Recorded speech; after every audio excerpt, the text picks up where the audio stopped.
Bismillahirrahmanirrahim. Assalamualaikum warahmatullahi wabarakatuh.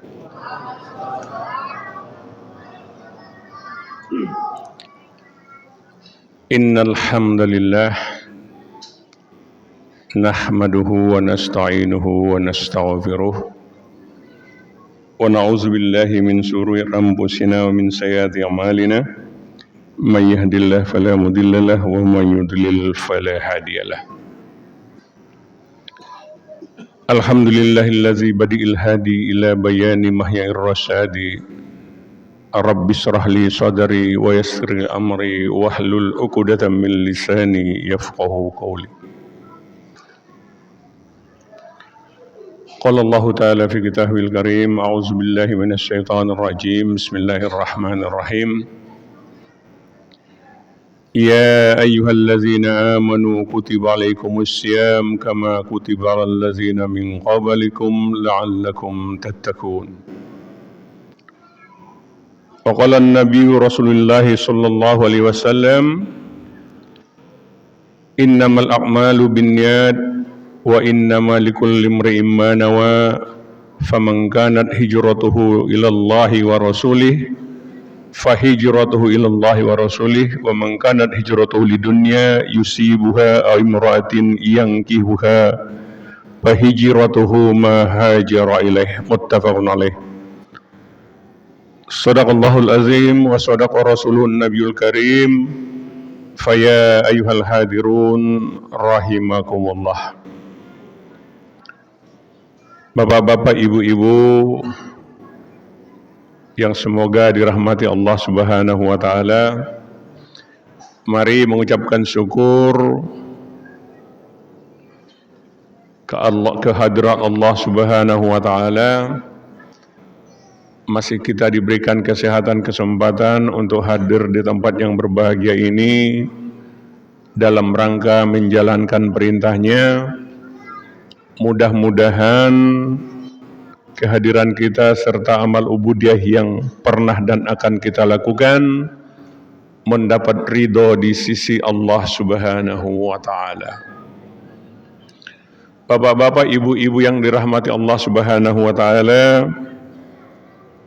materi kita kalau saya tak salah adalah profil orang yang beriman. Tadi disebutnya beda, akhirnya kok beda dengan yang saya diminta judulnya, saya kirim profil orang yang beriman. Kenapa? Karena saya kaitkan sedikit dengan Al-Quran. Ya ayyuhallazina amanu, hai orang yang beriman. Bagaimana profil orang yang beriman itu? Secara mendeskripsikannya begitu banyak sebenarnya, bahkan masih kita bisa pilah-pilah menurut Al-Quran. Profil orang yang beriman yang pertama kita kaitkan dengan rukun iman. Itu profilnya. Orang yang beriman pasti ada rukun imannya. Yang kedua, profil orang yang beriman dikaitkan dengan keberuntungan. Itu nanti kita bisa melihat di surah Al-Mu'minun atau surah 21. Qad aflahal mu'minun, beruntunglah orang-orang yang beriman. Siapa itu? Profilnya apa? Ada penjelasannya ayat selanjutnya. Ada lagi profil orang yang beriman dari segi amal soleh. Bisa dilihat di surah Al-Kahfi ayat-ayat terakhir. Innal ladzina amanu wa amilus shalihat. Ciri-ciri profilnya. Ada lagi orang yang beriman sebenar-benar beriman. Ungkapan Al-Quran, bukan ungkapan ustaz. Surah Al-Anfal ayat 2 dengan 4. Disebutnya di sana ulaika humul mu'minuna haqqan. Hak. Mereka itulah orang-orang yang beriman sebenar-benar beriman. Sama dengan kita ittaqillah atau wattaqullah haqqa tuqatih. kebenarannya orang yang beriman itu nanti, orang yang sebenar-benar beriman, lihat surah Al-Anfal ayat 2 sampai 4. Hafal. Apa yang pertama? Itu sekedar untuk pembuka saja. Jadi nanti kita bisa melihat ciri orang yang beriman dari segi mana kita dulu deskripsikan. Ingin yang kita bahas ini kita kaitkan dengan profil orang yang beriman dengan rukun iman. Yang pertama rukun iman ada iman kepada Allah. Bagaimana profil orang yang beriman kepada Allah? Segala amal perbuatan yang dilakukannya karena Allah. Kalau kita mau puasa besok, kita doanya apa? Nawaitunya lillahi ta'ala. Harus berniat, Pak. Kalau Ramadan itu ada hadisnya untuk berniat malamnya dan siangnya menghindari segala yang membatalkan. Itu syaratnya cuma 2, berniat dan menghindari segala yang membatalkan puasa. Soal fadilah dan sebagainya nanti tergantung bagaimana kita puasa itu.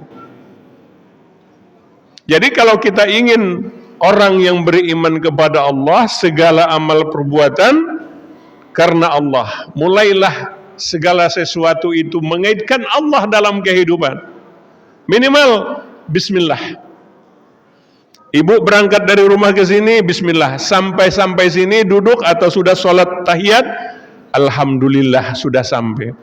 Bapak mau kerja ke kantor, pegang setir mobil, ucapkan bismillah. Lebih sempurna apa? Bismillah tawakkaltu 'alallah la haula wala quwata illa billah. Sampai di parkiran, ucapkan alhamdulillah sudah sampai. Selama kita mengucapkan yang namanya bismillah, kita di jalanan apapun masih terkait dengan lindungan Allah Subhanahu wa ta'ala. Ini profil orang yang beriman. Namun sayangnya kadang-kadang dalam kehidupan tujuannya bukan karena Allah.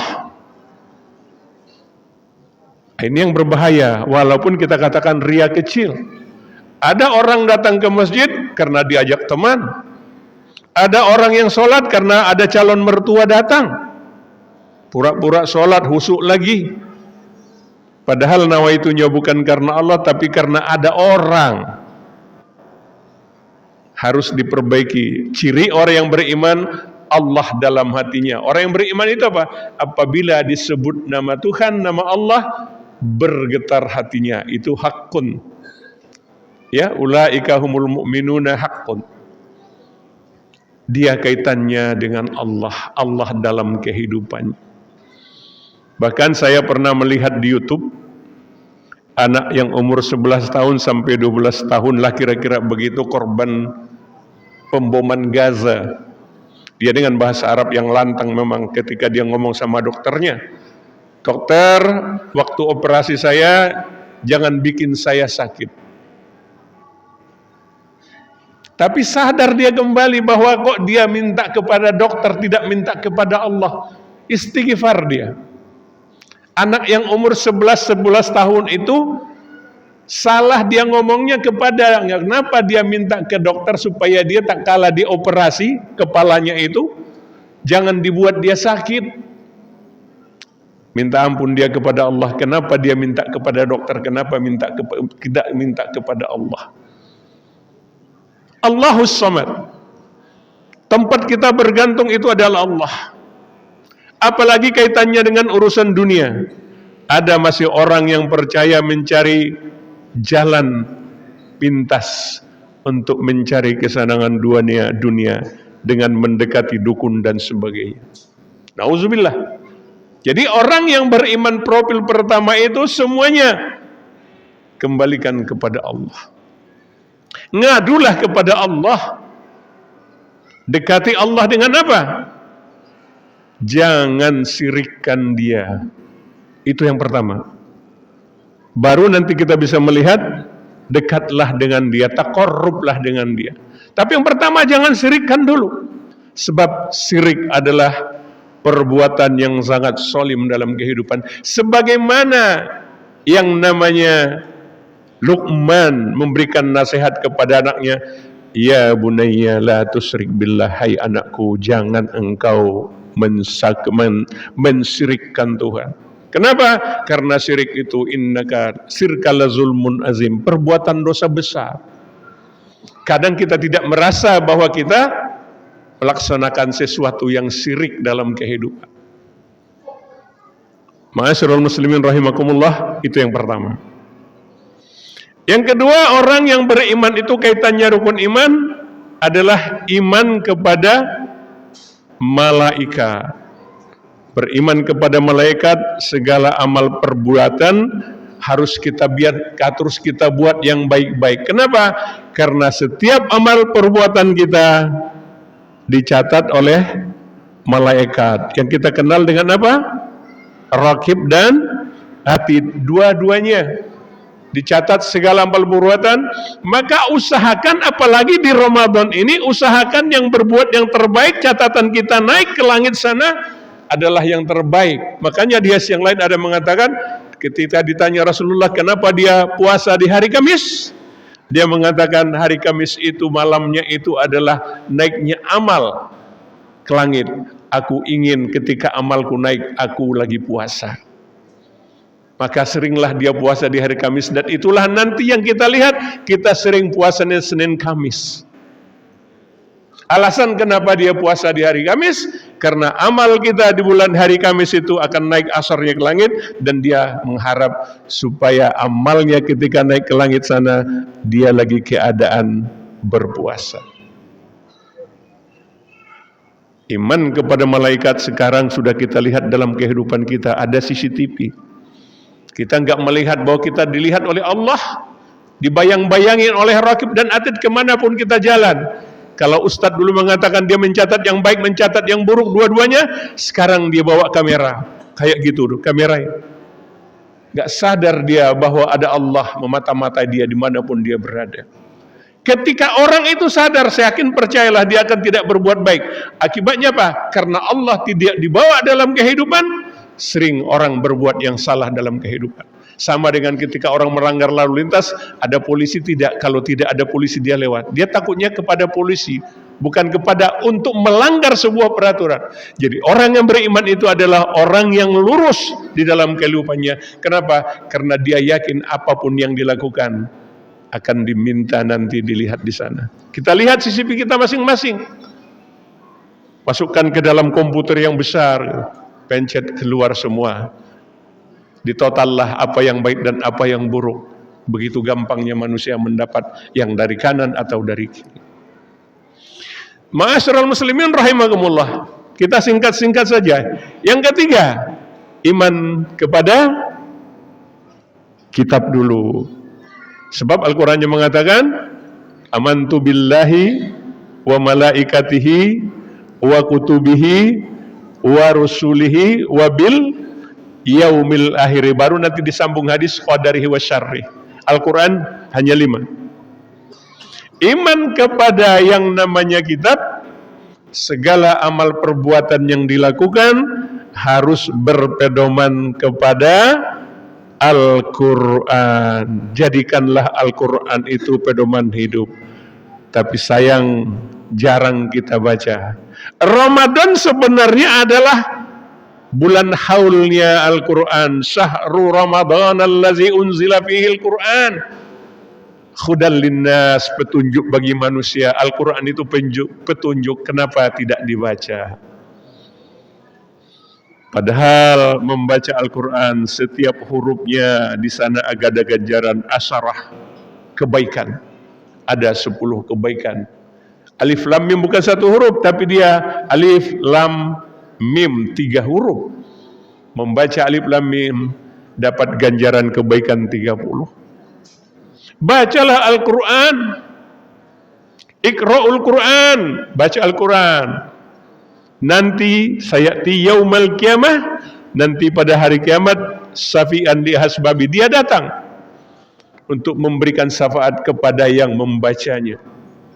Atau hadis yang lain, nawwiru buyutakum biqiraatil Quran, cahayailah rumah kamu dengan membaca Al-Quran.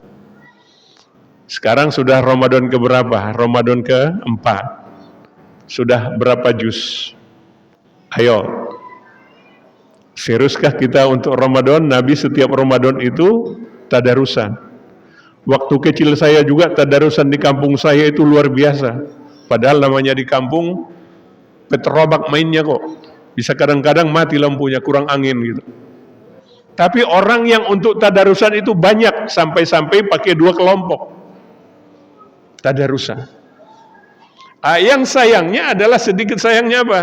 Jam 12 malam dianggap sudah selesai, sudah bisa makan sahur. Dipukul lagi gentongan itu. Sahur, sahur, sahur. Gentongan bukan beduk nggak kuat suaranya, tapi ada gentongan di atas di lantai 2, dipukul model-model kita lah yang masih dibilangin remaja, masih kecil lah. Lagi-lagi asiknya sambil main, sambil bercanda gitu. Dipukul gentongan. Akibatnya apa? Orang sahur mulai jam 12 masak sebagainya. Khusus pribadi saya, katakanlah mungkin teman saya juga sama. Pulang ke rumah ya sekitar setengah jam berikutnya, tengah 1. Sampai di rumah sudah makan. Sahur sudah. Sahur sudah. Kalau belum siap sahur saya sampai di rumah, bekalin sulit untuk makan sahur. Kenapa? Yang namanya anak kecil kan, diterpa yang namanya kepengen tidur.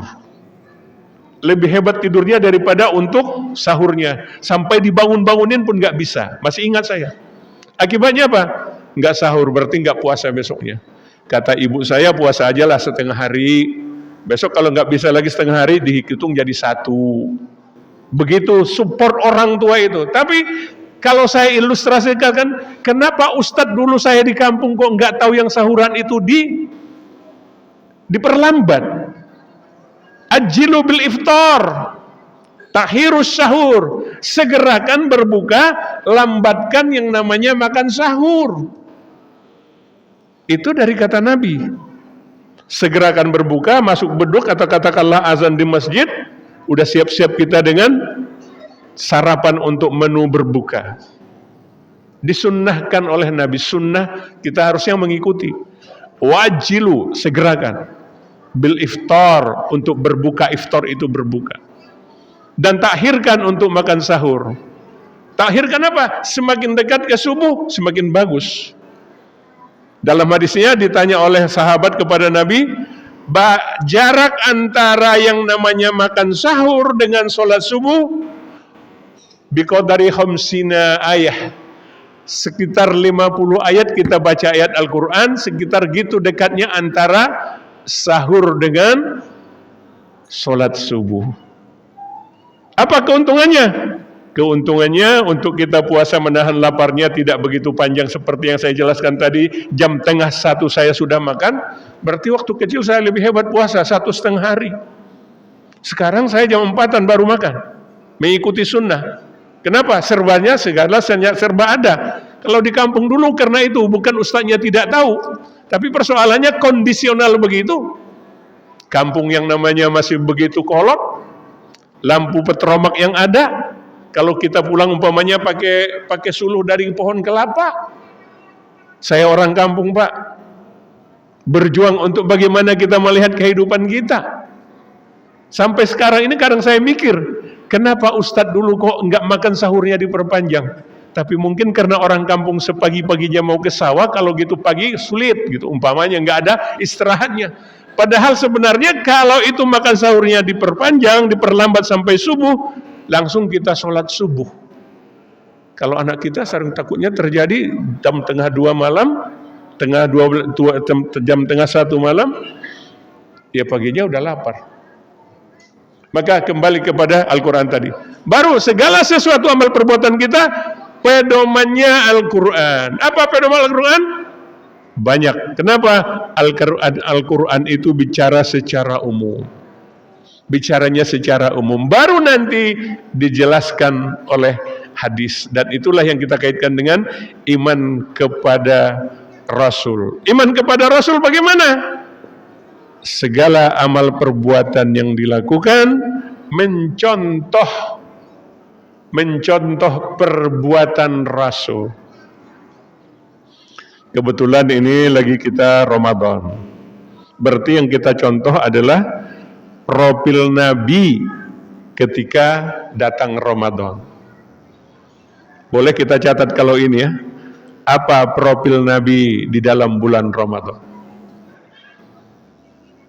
Bulan Ramadan yang pertama, Nabi mempersiapkan diri datangnya bulan Ramadan. Maka muncullah marhaban ya Ramadan. Atau dia dengan doanya, barik lana, balikna Rajab wa Sabbana, balikna Ramadan. Kita minta sampai kita masuk kepada bulan Ramadan. Apa yang dipersiapkan sama Nabi? Banyak sebenarnya. Apa salah satunya? Seperti yang kita katakan, bahwa Nabi itu bersungguh-sungguh dalam segala bentuk ibadah di bulan Ramadan ini. Bersungguh-sungguh yang bagaimana? Kita nanti bisa lihat dari berbagai hadis. Apalagi nanti menjelang 10 terakhir Ramadan, dia mengikat pinggang dia, alias untuk mendekatkan diri kepada Allah dengan iktikaf di masjid. Masih jauh kita. Itu yang dilakukan Nabi. Apalagi kedermawanan Nabi di bulan Ramadan sama dengan angin yang bertiup tidak pernah habisnya, dan dia tidak merasa pernah kekurangan. Kedermawanan bukan dilihat sekedar yang namanya duit, tapi kedermawanan yang sedekah itu dari segala bentuk kehidupan kita. Dalam bulan Ramadan ini perbanyaklah berbuat kebaikan. Siapa yang melaksanakan berbuat kebaikan yang sunnah, sama dengan pahalanya ketika dia berbuat sholat wajib di luar bulan Ramadan.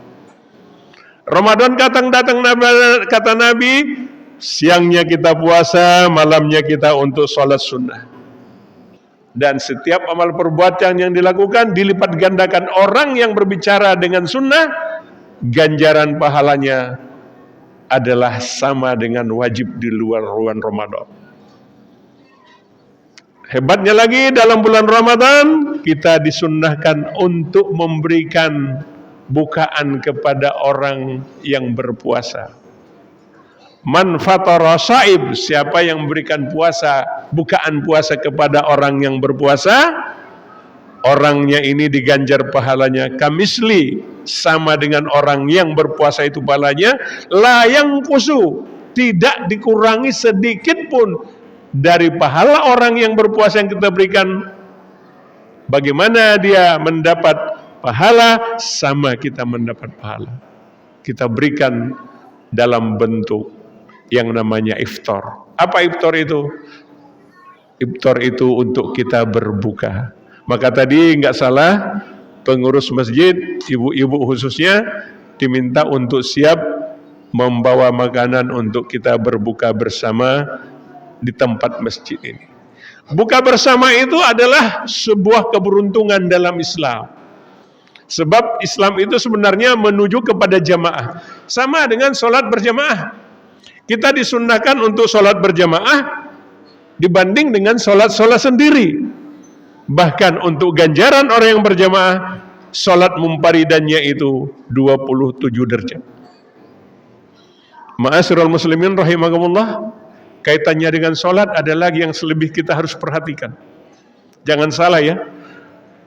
Ikut sholat tarawih, duduk-duduk setelah sholat isya, tidak sholat yang namanya qobliyah ba'diyah.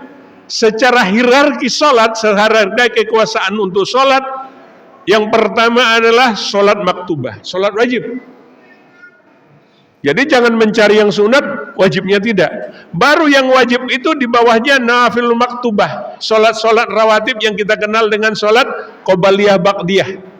Jadi lebih tinggi nilainya di sisi Allah kalau hierarki yang namanya sholat orang yang ba'diyah habis isya dibanding sholat tarawih itu sendiri. Jangan dibalik. Datang dari rumah, sholat asar di rumah, sampai di masjid ikut sholat tarawih. Tinggal yang namanya sholat ba'diyahnya. Hierarki ba'diyah lebih utama dibanding dengan tarawih. Cuma bedanya tarawih hanya adanya di bulan Ramadan. Hierarki dalam konteks perintah. Sebab apa? Orang yang melaksanakan ba'diyah qobliyah dengan 12 rakaat akan dijamin disiapkan, dibangun untuk dia surga di akhirat nanti. Pilih yang mana? Kalau janji yang namanya dalam kehidupan kita ini orang mencari surga, itu yang penting kita lakukan dalam kehidupan, tetap didahulukan yang wajibnya dibanding sunat. Jangan mencari yang sunat, yang wajib tertinggal. Jadi sama dengan puasa. Kalau kita puasa sunat, tidak bisa ditompang dengan puasa wajib. Tapi kita puasa wajib nggak bisa ditompang dengan puasa sunat. Tapi kalau kita puasa sunat bisa ditompang dengan wajib. Umpamanya puasa qadha. Puasa qadha kita bisa tompangkan untuk mengqadha puasa kita di hari Senin atau di hari Kamis. Kita puasa sunnah sekaligus mengqadha puasa bulan Ramadan. Tapi kita tidak bisa, saya lagi Ramadan, sekalianlah saya sholat sunnah untuk hari Senin, sekalianlah saya puasa untuk puasa Kamis. Gak bisa. Yang sunnah ditompangi wajib bisa. Kita puasa sunnah, kita langsung kita langsung puasa di hari Senin. Kita puasa sunnah Senin sekaligus puasa qadha Ramadan. Ma'asyiral muslimin, bapak-bapak yang khususnya sudah menua ya. Nah, tadi ngomong sama pensiunan sedikit. Kalau pensiunan biasanya lebih gampang untuk puasa sunnah Senin Kamis. Biasanya sebab tidak lagi bekerja berat.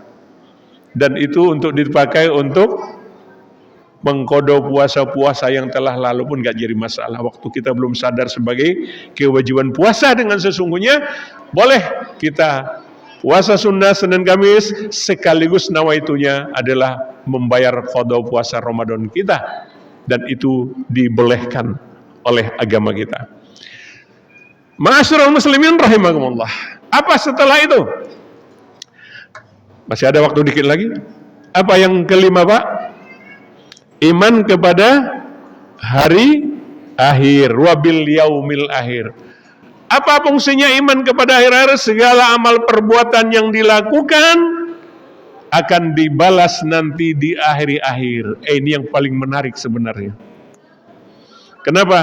Karena urusan dunia orang lupa akhirat. Karena dia punya power, karena dia punya harta, karena dia punya jabatan, tidak tersentuh hukum. Bahkan bermain-main dia dengan hukum, apalagi dia penguasa dan sebagainya. 1 tambah 2 tambah 3 jadi 123, bukan menjadi 6 umpamanya. Hanya untuk mengancari dunia, Pak. Orang yang seperti ini nanti akan menyesal di akhirat, memang tidak di dunia. Semua perbuatan manusia la bai'un wala banunun nanti di akhirat. Semuanya akan dipertanggungjawabkan. Pilihan kita pun dipertanggungjawabkan. Itu agama. Segala sesuatu perbuatan kita akan ditimbang. Makanya disebut juga dengan yaumil hisab, hari perhitungan.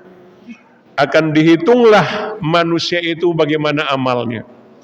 Akan dihitunglah bagaimana manusia itu dengan kehidupan, dengan keluarganya, dengan orang tuanya.